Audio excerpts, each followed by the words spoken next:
Muy buenos días. Estamos aquí ya con ustedes. Ruego una disculpa. Sí comencé a las 11, pero el video lo tenía configurado eh, así como podríamos decirlo, como egoístamente, ¿verdad? Solamente para mí. Perdón. Ya arreglé esto y estamos en público, así es que podemos ya disfrutar de esta predicación juntos. Muy bien, pues hoy vamos a terminar esta serie de predicaciones que hemos venido transmitiendo con el título de Cambios, cambios. Y hoy cerraremos, aunque sabemos que los cambios continuarán. La palabra de Dios siempre será eh, con ese propósito de efectuar cambios en nosotros. Pero en vista de que los versículos que siguen después del 21 va a hablar de la sujeción, pues vamos a darle su énfasis a este tema. Así es que el próximo miércoles a las 7 de la noche estaremos abordando el tema de la sujeción. Ya leímos en Zoom los que se conectaron, y igual invito a que si alguien quiere conectarse vía Zoom y quisiera tener el enlace, lo único que tiene que hacer es en Facebook ponerme su número de teléfono celular, y si usa WhatsApp se lo voy a enviar por ese medio. Si no lo usa, le puedo llamar y nos ponemos de acuerdo cómo enviarle el enlace de Zoom para que esté con nosotros desde las 10 de la mañana los domingos y los martes a las 9 de la noche para orar unos por otros. Como les decía, ya leímos el pasaje, entonces yo voy a ir versículo por versículo en Efesios capítulo 5 del 6 al 20 y lo iremos analizando. Comienza diciendo: nadie los engañe con vanas palabras, porque a causa de estas cosas viene la ira de Dios sobre los hijos de desobediencia. Nadie los engañe. Todos somos susceptibles a ser engañados. Todos, todos. Los que hemos creído en Cristo y los que no han creído en Cristo. Los que creen en algo diferente de Cristo y los que no creen de plano en nada. Todos, todo ser humano es susceptible de ser engañado. Hay de aquel que pretenda que no puede ser engañado, porque entonces está más expuesto. Los que sabemos y estamos conscientes de que podemos ser engañados, pues entonces estamos con los ojitos abiertos, ¿verdad? En nuestra historia personal tendremos algún evento que puede venir a nuestra memoria de cómo fuimos engañados en alguna área. Pudimos haber sido engañados por un fraude, pudimos ser engañados mediante una amistad ficticia en nuestra persona. Alguien decía que nos amaba y resultó que no era cierto, o sea, nunca fue cierto, fue un engaño. Otros pudieron habernos llevado a algún sitio con engaños para otros propósitos de los que nos habían planteado. Y así le podemos buscar y vamos a encontrar que sí, efectivamente, más de una vez hemos sido engañados. Lo peor de eso es que nosotros también habremos engañado a alguien de alguna manera. Entonces es algo que si decimos que todos hemos sido engañados, podemos también pensar que todos hemos engañado a alguien en alguna área, en alguna situación. Una mentira, por ejemplo, pues ese es un engaño, ¿verdad? Está uno diciendo una falsedad y eso es un engaño. Cuando uno miente, está engañando. Y desde niños, a veces por temor al castigo, engañábamos a nuestros padres, mentíamos a nuestros padres. Cuando no nos la creían, pues no los engañábamos, pero cuando nos creían, pues caían en la mentira, caían en el engaño. El engaño también tiene un tinte de traición, está muy ligadito con ella. Y podemos pensar también que cuando hemos sido traicionados, pues hemos sido engañados. Hay un ejemplo que quiero traer aquí porque dice el texto: no los engañen con vanas palabras, huecas palabras, dice en otra versión. Vano o hueco es aquello que no tiene valor. Y hay un ejemplo que quiero compartir con ustedes. Vamos a imaginar que una persona está siendo abordada por otra para venderle una alhaja, una pulsera de oro, y se la ofrecen en 500 pesos. Cuando ustedes la ven, dicen, oh, esta pulsera vale mucho más, por lo menos 5,000 pesos yo creo que vale esta pulsera.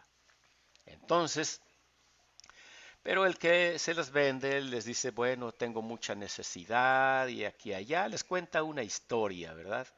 Y les da la alhaja para que la analicen y si la quieren. Y al verla dorada, refulgente, como oro de 14, 16, 18 quilates, ¡oh! La quiero. No voy a dejar pasar esto. Y dan los 500 pesos, se van con su alhaja, se la ponen en su muñeca y al paso de unos días les mancha la piel. Sí, el cobre de lo que realmente estaba hecha esa alhaja empieza a aparecer, y es que el baño dorado que le pusieron pues era ficticio, no era verdadero, no era oro. Ni siquiera el baño, algunas veces, ¿verdad? Ni siquiera el baño. Algunos las bañan con oro, una película ahí para que este, aparezca, pero eh, no es el alma, así le llamamos a lo que hay dentro de un objeto, el alma, pues no es de oro, es de cobre. Eso es hueco, eso es sin valor. Entonces imagínense, esto es de lo que habla la escritura. Nadie los engañe con palabras sin valor. Parece que esas palabras sí tienen valor, son atractivas, y entonces se cae en el engaño. Allá en Proverbios dice, hijo mío, si los pecadores te quisieran engañar, no consientas. Si te dijeren, ven, hagámonos de riquezas ilícitas, no importa si tenemos que derramar sangre, y sangre de inocente, no le hace. Eso, pues, será necesario con tal de conseguir. Y entonces empieza a parecer muy atractivo, y lo cierto es que eso no tiene valor. Es todo lo contrario, les va a manchar, no la muñeca, les va a manchar el alma, la conciencia, todo su ser quedará contaminado. Por eso la determinación y una invitación a no dejarnos engañar, dice la Escritura. No, no. Cuidado con esas palabras huecas, vanas. Ven, vamos, divirtámonos, probemos nuevas cosas de placer, probemos estas sustancias o probemos esta experiencia tan agradable, tan bonita. Y hay gente que es usada como señuelo para atrapar y secuestrar y saquear los bienes de alguien. Tengamos y tengan mucho cuidado. Mis jóvenes que nos están escuchando, tengan mucho cuidado con ser engañados, porque hay hombres y hay mujeres que están dispuestos a engañarlos, a que ustedes sigan tras de ellos y terminen en las cámaras de la muerte.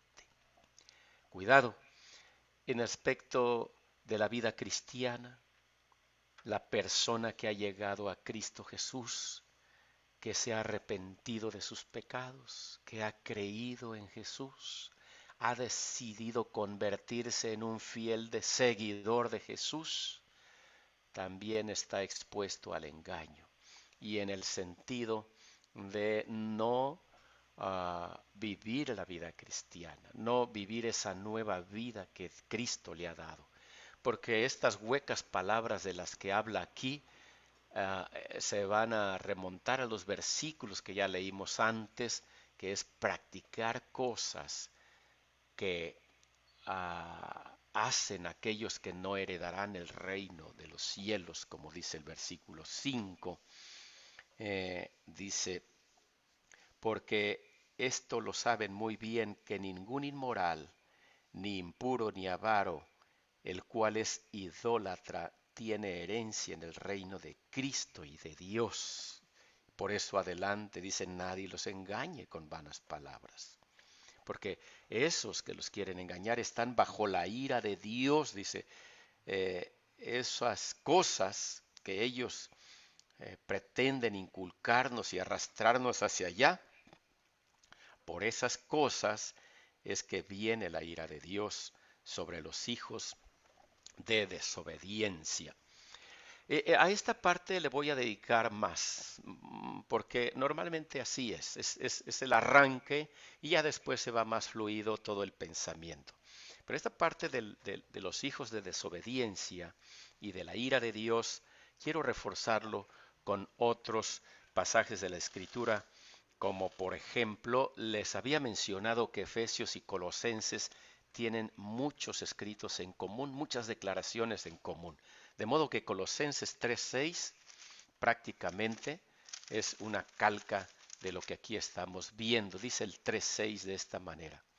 A causa de estas cosas viene la ira de Dios sobre los rebeldes o bien desobedientes. Eh, la ira de Dios existe. Por favor, todos los que estén escuchando y piensen que Dios no castiga, que Él es un Dios de amor y solamente amor y puro amor. Eso es una palabra hueca que les han vendido. Ese es un engaño, es una joya sin valor, porque la palabra de Dios dice que Él sí castiga y se enoja, está irado contra aquellos que lo rechazan y que no quieren saber nada de Él y que todavía encima quieren arrastrar a los que lo aman. La ira de Dios está contra ellos. Dice también en Primera de Tesalonicenses 5:9, aquí enseguidita, lo siguiente: porque no nos ha puesto Dios para ira. ¿Se dan cuenta? No, ya nos rescató de la ira de Él. No nos ha puesto Dios para ira, sino para alcanzar salvación por medio de nuestro Señor Jesucristo. Bendito sea Dios que ya no estamos bajo su ira, porque nos ha rescatado, ahora estamos bajo su salvación. ¿No es hermoso esto? Estamos bajo su cobertura, bajo sus alas. Él nos protege y Él su ira la ha apartado de nosotros porque su ira la descargó sobre su Hijo Jesucristo. La ira que iba a descargar sobre nosotros la descargó en su Hijo Jesús, para que todo aquel que en Él crea sea salvo, y para todo aquel que en Él cree ya es salvo. Entonces, ahí está la diferencia. Pero los que están todavía bajo la ira de Dios, con sus pensamientos inmundos, pecaminosos, palabras deshonestas, groseras, impuras, soeces, inmundas, podridas, ¿verdad? Veíamos esa expresión la vez pasada. Nos quieren, nos quieren llevar para allá. No nos dejemos engañar. Nosotros ya estamos bajo la cobertura de Dios en el área de la salvación, no en el área de la ira. También tenemos otro pasaje importante y me voy a remontar hasta el Antiguo Testamento, Segunda de Crónicas 24, 25.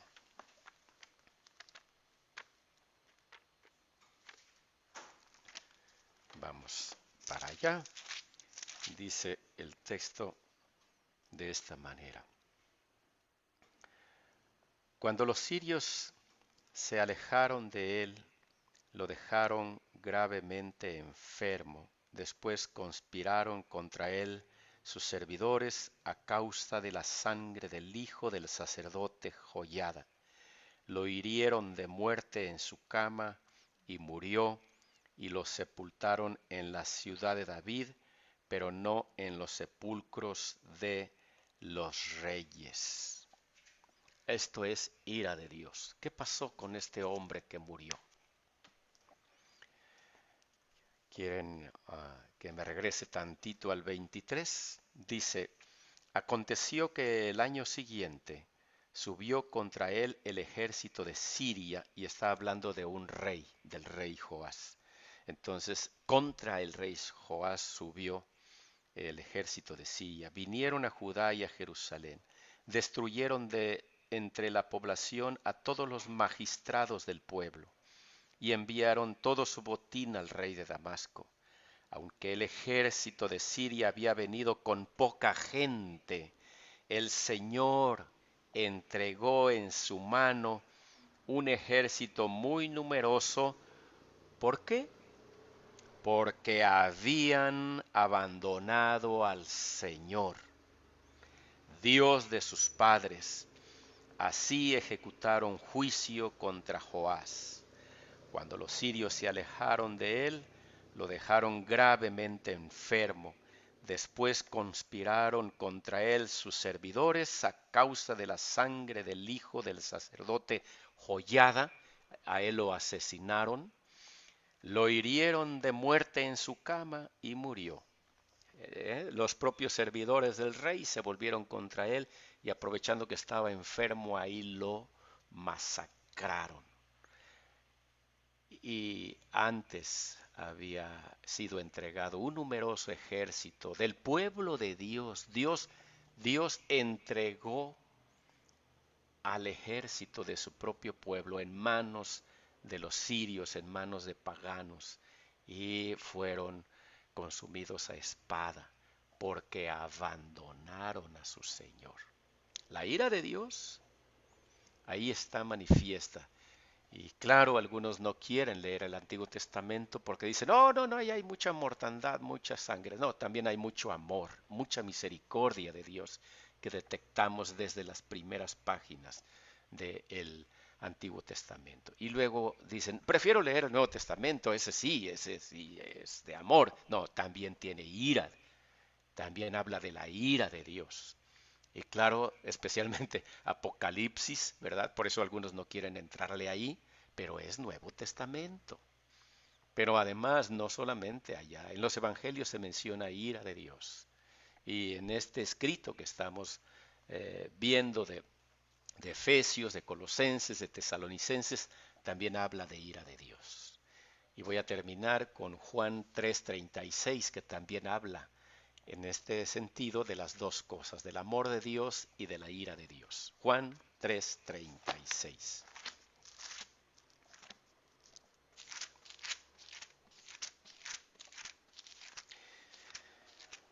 Dice la palabra de Dios de esta manera: el que cree en el Hijo, refiriéndose a Jesús, el que cree en el Hijo tiene vida eterna. Ahí está el amor de Dios, que le otorga vida eterna al que cree en Jesús. Pero el que desobedece al Hijo, es decir, el que rehúsa creer en el Hijo,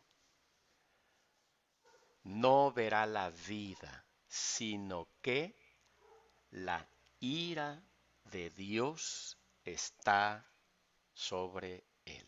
La ira de Dios permanece, dice en esta escritura, en la 2015, y está más exacto, ¿verdad? Permanece, porque ya estaba la ira de Dios sobre los que no creen en Cristo. La ira de Dios estaba sobre nosotros antes de que creyéramos en Cristo. Esto es para pensarlo, no es una cosa de decir, ay, no, yo siempre he estado bajo el amor de Dios. Algunos así se expresan, no, yo soy muy chiqueado de Dios.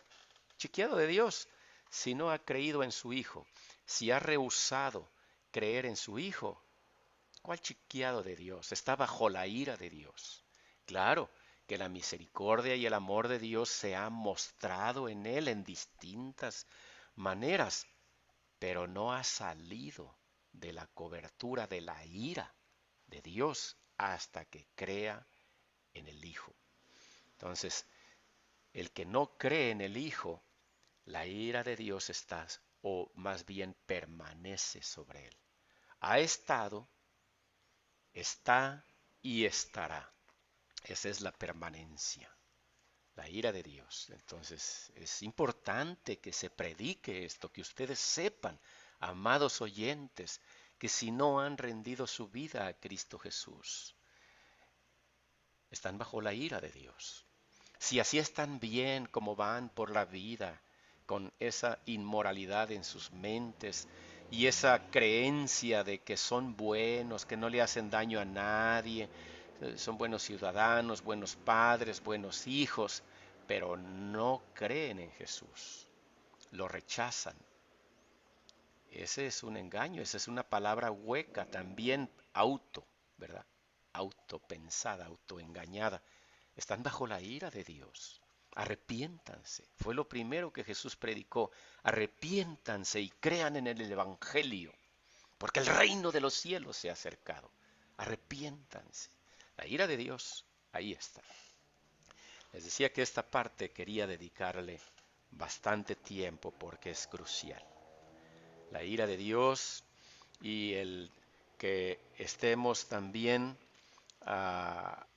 conscientes de que la gente con la que nos rodeamos, mientras no crea en Jesús, por muy buena que parezca, buenos amigos que parezcan, y seguramente algunos sí se manifiestan como buenos amigos, cuidado, detrás de sus palabras hay palabras huecas, hay comportamientos huecos, hay borracheras, hay orgías, hay palabras insanas, podridas, corrompidas, hay chistes sucios. Y el Hijo de Dios ahí entre ellos, ja, ja, ja, riéndose y dicen, son mis amigos. Y ahí disfrutando de ese ambiente podrido, sucio, que no agrada a Dios. Han caído en el engaño, se creen muy listos. Por favor, reconsideren. No se crean listos. Han sido engañados. Y quizá no intencionalmente, pues probablemente sus amigos no han querido engañarlos, simplemente exponen lo que tienen. Ustedes mismos han caído en su propio anzuelo al creer que están bien en ese ambiente. ¿Y por qué no mejor buscar el ambiente cristiano, el ambiente de los amigos en Cristo Jesús, para reforzarse y entrelazarse, como ya vimos en versículos pasados, así como un cuerpo bien ligaditos? Con el que no es creyente no podemos hacer esto. Por favor, no podemos crecer juntos con ellos. No hay forma, ellos no están aquí, ellos están en otro mundo, están bajo la ira de Dios. No hay parte. Convivimos con ellos y lo que ustedes quieran, pero no están entrelazados. No son del cuerpo de Cristo. Busquemos el cuerpo de Cristo para crecer juntos en amor. De allí que el pasaje va a mencionar, regresamos acá a nuestro texto de Efesios, se dan cuenta qué importante es esta advertencia de este versículo 6 que hemos estado ahorita analizando, y ya lo demás se va fluido. No sean partícipes con ellos, porque si bien ahora son luz en el Señor. Porque si bien en otro tiempo eran tinieblas, o sea, nosotros estábamos allá, entre las tinieblas, entonces aquí estamos hablando de cambios, cambios de las tinieblas a la luz.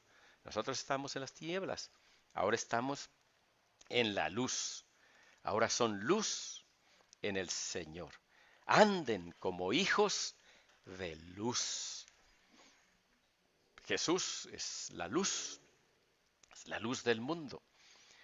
Dice el 9, pues el fruto de la luz, aunque unas versiones dicen el fruto del Espíritu. Quiero decirles que esta palabra no es la correcta, porque en el original no dice neuma, dice fotos. Lo que nosotros en español, ¿verdad? Nos suena conocido, de fotos, de fotografía. Y es que fotos es luz, los fotones de que se compone la luz, de ahí viene que hayan tomado esto de los fotones para decir fotografías. El grafos o convertir en grafos los fotones. Entonces, esta es la palabra griega, fotos, fotos, ¿verdad? En el griego. Entonces, es correcta la traducción 2015 que dice anden como hijos de luz, pues el fruto de la luz, y podríamos este, pensar que en esto de que la luz, pues es Jesucristo, pero además si nosotros nos comportamos como luz, pues el fruto de ese comportamiento que es de luz consiste en toda bondad, justicia y verdad. Entonces nosotros seremos bondadosos, andaremos en la justicia y seremos justos y también verdaderos. Pero es importante no caer, ¿verdad?, en el engaño del mundo y de las palabras huecas. ¿Y qué les parece esto? En las palabras de nuestras, nuestras propias huecas palabras, vanas. O sea, nosotros a nosotros mismos nos podemos engañar y decir, no, no pasa nada. Si yo hago esto, hago aquello, no pasa nada. Entonces ese es un autoengaño cuando estamos hablando de comportarnos no como hijos de luz, practicando las cosas de las tinieblas. Entonces ahí está peor, ¿verdad? Lanzar el anzuelo nosotros y nosotros mismos morderlo en ese engaño. 10. Aprueben lo que es agradable del Señor, en contra de lo que es desagradable. No tengan ninguna participación en las infructuosas obras de las tinieblas, sino más bien denúncienlas. Hay que denunciarlas. Esto está mal. Esto está mal. Nuestro país está aprobando cosas que están mal y nosotros tenemos que denunciarlo. Decir, esto está mal. No vamos a gobernar ni decirles a los gobernantes que nosotros debemos gobernar. No. Hay separación iglesia-estado. Pero hay separación iglesia-estado. No hay separación de conciencias. Entonces, todo ciudadano, creyente o no, si detecta que algo está mal, debe denunciarlo. Así es, denunciar las obras de las tinieblas, denunciar las corrupciones, los hurtos, los fraudes, los cochupos, denunciar los crímenes, denunciar esos acuerdos que están contra la familia, denunciar aquello que está contra la formación de nuestros hijos en sanos valores. Hay que denunciar esas obras de las tinieblas, porque son las tinieblas las que están detrás de todo esto. Dice el pasaje más adelante en el 12, porque da vergüenza aún mencionar lo que ellos hacen en secreto. Yo recomiendo que nunca repitan una palabra obscena para reproducir el comentario de alguien, porque luego hasta lo aprovechan, ¿no? Dicen, fulano dijo esto y sueltan la palabrota. Bueno, ¿qué necesidad de soltarla? Simplemente decir que alguien se expresó impropiamente, inclusive con groserías o con obscenidades, y punto, ¿verdad? No hay necesidad de mencionar aquello. 13. Pero cuando son denunciadas, todas las cosas son puestas en evidencia por la luz, pues lo que hace que todo sea visible es la luz. La luz es la que hace que las cosas sean visibles. Eso en la práctica lo sabemos. Entramos a una habitación oscura y cuando prendemos la luz, se hace visible todo. ¿Por qué? Porque, bueno, la luz pega en los objetos y luego viene y se refleja en nuestros ojitos y se hace visible. Pero mientras no haya luz, no, todo está bien, todo está bien. Y podemos entrar a la habitación y tropezarnos, golpearnos, sangrarnos hasta la boca de un golpe. Todo está bien, todo está bien. ¿Cuál está bien? Es oscuro. Hay que prender la luz. Y si nosotros somos luz, pues somos quienes debemos prender la luz ante esas obras infructuosas de las tinieblas. Y aquí está el llamado que está en Isaías 26, 19 y en el 61. Es una referencia. Despiértate tú que duermes y levántate de entre los muertos y te levantará Cristo. Despiértate, despiértate. ¿Estás adormecido espiritualmente? ¿Hace cuánto tiempo que estás ahí adormecido? ¿Cuánto hace usted? ¿Cuánto hace que está usted adormecido espiritualmente? Y hay que despertar. ¿Cuándo va a despertar? Hoy es un buen día para despertar. Despierta, despierte. Y Cristo entonces lo iluminará y podrá andar en luz, ¿verdad? Ahí termina este asunto del cambio de las tinieblas a la luz. Cambio, el cristiano ha sido cambiado de andar en las tinieblas para andar en la luz.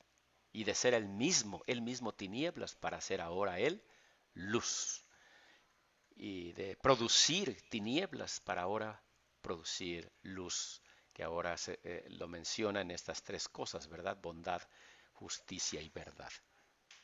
Miren, pues con cuidado cómo se comporten. A otro cambio. Aquí en esta disertación vamos a encontrar 4 cambios. Ya vimos el primero. El segundo va a ser este, que está aquí en el versículo 15, de imprudentes a prudentes. Antes éramos imprudentes, ahora debemos ser prudentes. El cristiano debe ser prudente, no imprudente. No meterse en las cosas de las tinieblas. Esa es imprudencia. Hay que ser prudentes. Redimiendo el tiempo porque los días son malos. ¿Qué expresión tan clave es este versículo 16? Redimiendo el tiempo porque los días son malos. ¿Qué significa redimir? Liberar, rescatar, comprar. Si usamos la palabra comprar, podría ser así, o rescatar, rescatando el tiempo. Hemos perdido el tiempo, hay que rescatarlo. Hemos perdido el tiempo, hay que comprarlo. Hemos perdido el tiempo, hay que redimirlo, hay que liberarlo. Pero eso tiene un costo. Comprar algo tiene un costo. Liberar a un esclavo tenía un costo. Hay que pagar por el esclavo. Por el tiempo, si lo queremos liberar, hay que pagar por ello. Hay que estar dispuestos a hacer un análisis de ese tiempo mal invertido de nuestra vida y pagar. El pago es ese esfuerzo que tenemos que hacer para administrar mejor nuestro tiempo, sabiamente ese tiempo, y no dedicar tiempo a las tinieblas, hay que dedicar tiempo a la luz. ¿Cuánto tiempo le ha dedicado a las tinieblas? Hay que pedirle perdón a Dios por ese desperdicio de tiempo. Y ahora decirle, Señor, yo quiero redimir mi tiempo. Los días son malos y luego yo los hago más malos todavía, desperdiciando el tiempo. Sabemos que un segundo que se va es irrecuperable. Un minuto, una hora, un día, una semana, un mes, un año. ¿Cuánto tiempo hemos perdido, desperdiciado, andando en las cosas del mundo, practicando y riéndonos con los amigos del mundo, festejándoles sus cosas, en vez de reprender sus cosas y decirle, amigo, porque te aprecio, quiero decirte que esto está mal. Tus borracheras están mal. Tus drogas están mal. Tus tatuajes, todo lleno. Ahora encontramos a los futbolistas ahí Qué cosa tan terrible este ejemplo para nuestros niños, nuestros jóvenes. Y, así echar a perder nuestro cuerpo de esta manera. Pero ¿qué pasa cuando alguien decide también, mi amigo se puso un tatuaje, yo también? Ya, para estar como en solidaridad con él y ligar más nuestra amistad o simplemente identificarnos como que nos pertenecemos aquí en estos pensamientos. Qué cosa tan terrible. Hemos caído presa de nuestro propio engaño y engaño algunas veces de los propios amigos que nos convencieron de practicar estas cosas. Y no solamente amigos, hasta acuerdos entre esposos o entre padres e hijos. Estos engaños están allí a la vuelta. Tenemos que pensar en esto.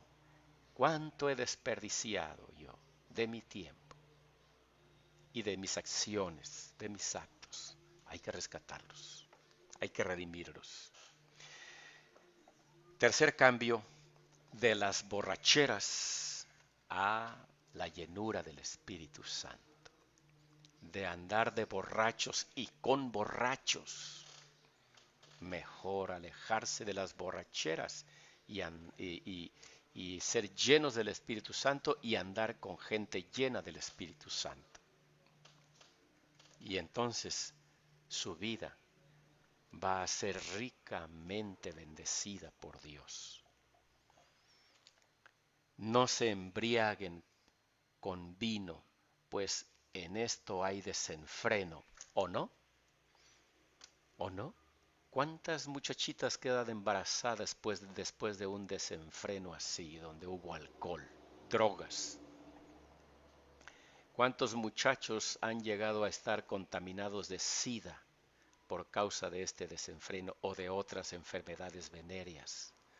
¿O su reputación ha ido por los suelos ahora que hay uh,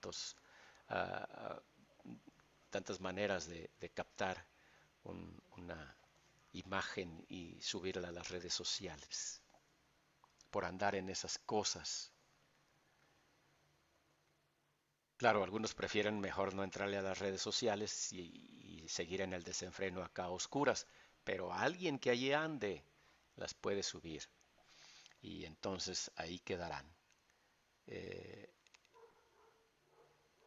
Quiero decirles que yo antes de la pandemia pues no era tan afecto a andar en Facebook ni estas cosas, salvo el WhatsApp, que es el medio muy práctico de comunicación, pero ahora sí estoy porque he sido empujado para predicar aquí. Y entonces por ahí de repente me encuentro con algunos que no debieran andar en esas cosas. Hay gente que le gusta tomarse selfies y subirlas y mostrar una vanidad ahí. No hablo de las personas que pudieran subir fotografías ya este, pues, impúdicas o algo así, no. No, pero sí de personitas que se nota que la vanidad está ahí a flor de piel y quieren que todo el mundo conozca su cuerpo y toman poses y cosas así. Esas son obras de las tinieblas, eso es un autoengaño. Y luego, ¿a qué se están exponiendo? ¿A qué se exponen? El autoengaño los puede llevar a la ruina. Eh, entonces, mejor sean llenos del Espíritu Santo. Aquí dice el 19, cómo ser llenos del Espíritu Santo. En vez de andarnos embriagando con vino, entonces hay que hablar entre nosotros ¿con qué? Con salmos.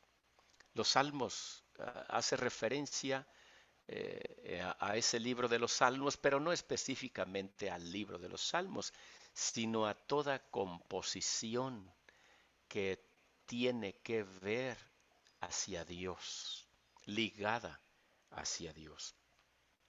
Entonces, por otro lado, hay más aquí, ¿verdad? Hablar entre salmos, en vez de hablar entre groserías, ¿verdad? Entre lenguaje inmundo, mejor hablar con salmos, himnos y canciones espirituales. Estar cantando cantando cosas espirituales, es mejor que andar cantando canciones de despecho, de borracheras, de fatalismo, que no digo que absolutamente debiera uno dejar la música eh, que no sea cristiana, no, tiene algo de enseñanza y tiene su parte, pero hay canciones en especial sucias, cochinas, hasta con groserías y cosas asquerosas. Tenemos que ser muy selectivos y hacer a un lado eso, mejor en todo caso, pues cantar algo espiritual, alabando, cantando y alabando al Señor en nuestros corazones. Eso es llenura del Espíritu Santo, dando gracias siempre por todo al Dios y Padre en el nombre de nuestro Señor Jesucristo y hasta ahí. El 21 va a ser de liga con el 20 para el siguiente y sometiéndose unos a otros en el amor de Cristo. Entonces, aquí están los cambios, cambios. Los recuperamos, entonces dijimos, me parece que no mencioné el tercero, de insensatos a comprendedores. Eso está en el versículo 17. No sean insensatos, ¿verdad? Mejor comprendan. Comprendan, dice el 17. Lo omití, así es que voy a leerlo para recuperarlo. Este, en el dice, bueno, el 17, por tanto, no sean insensatos, sino comprendan cuál es la voluntad del Señor. Entonces, de insensatos a andar fuera de la voluntad de Dios, porque se anda fuera. Como cristianos de repente nos podemos salir y andar fuera de la voluntad de Dios. Eso es insensatez. Entonces cambios de la insensatez mejor a la comprensión, a comprender cuál es la voluntad de Dios y allí caminar. Que Dios nos bendiga y que esta reflexión de veras llegue a su corazón. Y si quieren repasar las otras reflexiones acerca de los cambios que comenzamos antes, pues ahí están grabadas, cambios 1, cambios 2, cambios 3 y hoy cambios 4 que llegamos al final. Que Dios nos bendiga, nos vemos Dios mediante el miércoles a las 7 de la noche.